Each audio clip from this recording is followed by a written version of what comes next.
السلام علیکم ورحمۃ اللہ وبرکاتہ۔ سبق نمبر 20 ادغام۔ قاعدہ نمبر 1، ایک حرف کو دوسرے حرف میں داخل کر کے مشدد پڑھنے کو ادغام کہتے ہیں۔ نون ساکن یا تنوین کے بعد اگر یا، میم، واو، نون میں سے کوئی حرف آئے تو غنہ کے ساتھ ادغام ہوگا، اور نون ساکن یا تنوین کے بعد اگر لام را میں سے کوئی حرف آئے تو غنہ کے بغیر ادغام ہوگا۔ قاعدہ نمبر 2، میم ساکن کے بعد اگر میم متحرک آ جائے تو میم ساکن کو میم متحرک میں ادغام کر کے غنہ کے ساتھ پڑھیں، جیسے منہم وغیرہ۔ ہجے کا طریقہ۔ ہجے کرنے کا طریقہ یہ ہے، من یقول، میم زبریہ مئی، یا زبریہ مئی، قاف پیش بو کو، من یقو، لام پیش لو، من یقول۔ اس پر وقف یوں ہوگا، من یقول مم مطر، میم زیر میم میم، میم زبر ما، مم قا زبر قا، مم قا، را دو زر، مم مطر۔ اس پر وقف یوں ہوگا، مم مطر۔ ہدایت، قنوان، صنوان، دنیا، بنیان میں ادغام نہیں ہوگا بلکہ صرف اظہار ہوگا۔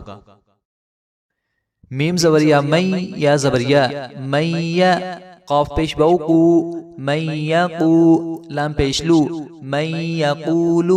میم زیر میم میم، میم زبر نون من، میم من، میم زیر نون من، نون پیش بو نو، من نو، را دو زر، من نور، من مطر، من نطفة، من یکفر، من وجدکم، من ورق قصر مشید، نوح وعاد، عظاما نخرة، ليلة مباركة، نذير مبين، قرية نذيرا، جملة واحدة، عينا يشرب، خير نزلا، هاديا ونصيرا، بشر مثلنا، بباسط يدي، بدخان مبين، عاد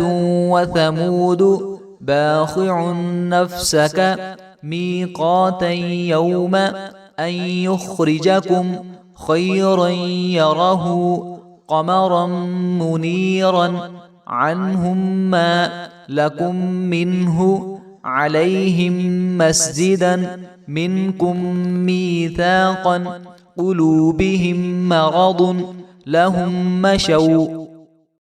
یہ تھا ہمارا آج کا سبق، تو ملتے ہیں انشاءاللہ اگلے سبق میں۔ السلام علیکم ورحمۃ اللہ وبرکاتہ۔